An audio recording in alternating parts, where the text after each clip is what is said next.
बिस्मिल्लाहिर्रहमानिर्रहीम। आज का जो हमारा टॉपिक है वो है conjugate acid and conjugate base.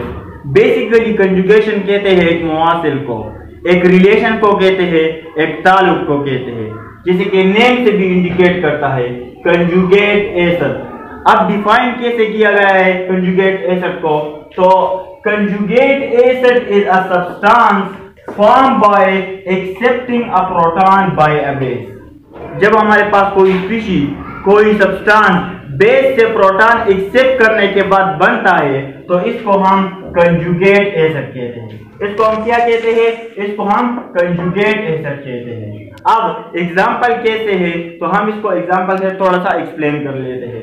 For example हमारे पास है HCl, हाइड्रोक्लोरिक एसिड, HCl या हाइड्रोजन क्लोराइड भी हम इसको बोलते हैं, प्लस NH3, इसको हम एमोनिया कहते हैं। इसको हम क्या कहते हैं? एमोनिया कहते हैं।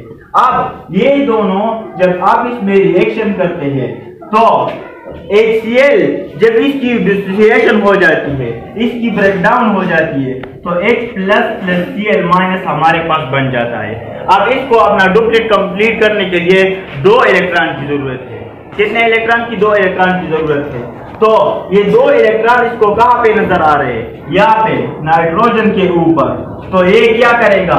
ये जाएगा नाइट्रोजन से, ये 2 lone pair of electron accept करेगा और इसके साथ अटैच हो जाएगा। तो हमने क्या कहा था कि conjugate acid is a substance form by accepting a proton. तो ये क्या करेगा? ये बेस से प्रोटॉन एक्सेप्ट करेगा और बेस से प्रोटॉन एक्सेप्ट करने के बाद हमारे पास जो स्पीशीज बनती है इसको हम कंजुगेट एसिड कहते हैं। तो यहाँ पर Cl माइनस प्लस NH4 हमारे पास बन जाता है, NH4 हमारे पास बन जाता है। तो ये हमारे पास कंजुगेट एसिड हो गया। ये क्या है? Conjugate acid. और ये हमारे पास कंजुगेट बेस, ये हमारे पास कंजुगेट बेस। आपके ज़हन में एक सवाल आ रहा होगा कि सर इसको हम कंजुगेट बेस का नाम क्यों नहीं देते? क्योंकि ये क्या कर रहा है? ये बेस से प्रोटॉन एक्सेप्ट कर रहा है, तो इसको हम कंजुगेट बेस का नाम क्यों नहीं देते? तो ऐसे आपने बिल्कुल नहीं करना, आपने उल्टा बिल्कुल नहीं करना। कंजुगेट एसिड हम इसको इसलिए कहते हैं कि ये क्या कर रहा है? बेस किससे प्रोटॉन एक्सेप्ट कर रहा है? बेस हमारे पास एसिड से प्रोटॉन एक्सेप्ट कर रहा है। तो इसका ताल्लुक किसके साथ है? इसका ताल्लुक एसिड के साथ है। तो इसको हम कंजुगेट एसिड कहते हैं। इसको हम क्या कहते हैं? कंजुगेट एसिड कहते हैं। नेक्स्ट हमारे पास बेस है। बेस क्या चीज होता है? तो conjugate base is a substance form by donating a proton by an acid.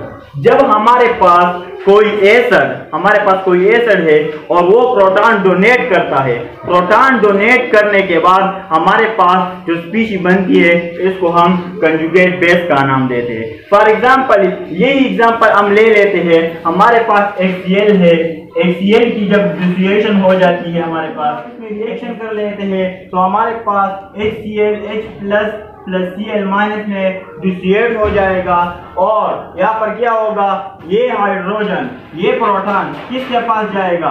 Nitrogen के पास। इससे lone pair of electron accept करेगा। एक्सेप्ट करने के बाद हमारे पास Cl minus plus NH4 ammonium ion हमारे पास बन जाएगा। डेफिनेशन में भी देख सकते हैं कि conjugate base is a substance form by donating a proton by an acid. हमारे पास कोई भी स्पीशीज जब केमिकल रिएक्शन के दौरान प्रोटॉन डोनेट करता है, और प्रोटॉन किसको डोनेट करता है? प्रोटॉन किसको डोनेट करता है? एसिड हमारे पास प्रोटॉन डोनेट करता है बेस को। तो हमारे पास इसके रिजल्ट में जो स्पीशीज बनेगी इसको हम कंजुगेट बेस का नाम देते हैं। तो हमारे पास यहाँ पर Cl माइनस ये कंजुगेट बेस है। ये क्या है? ये हमारे पास कंजुगेट बेस है। ये कंजुगेट एसिड और ये हमारे पास कंजुगेट बेस।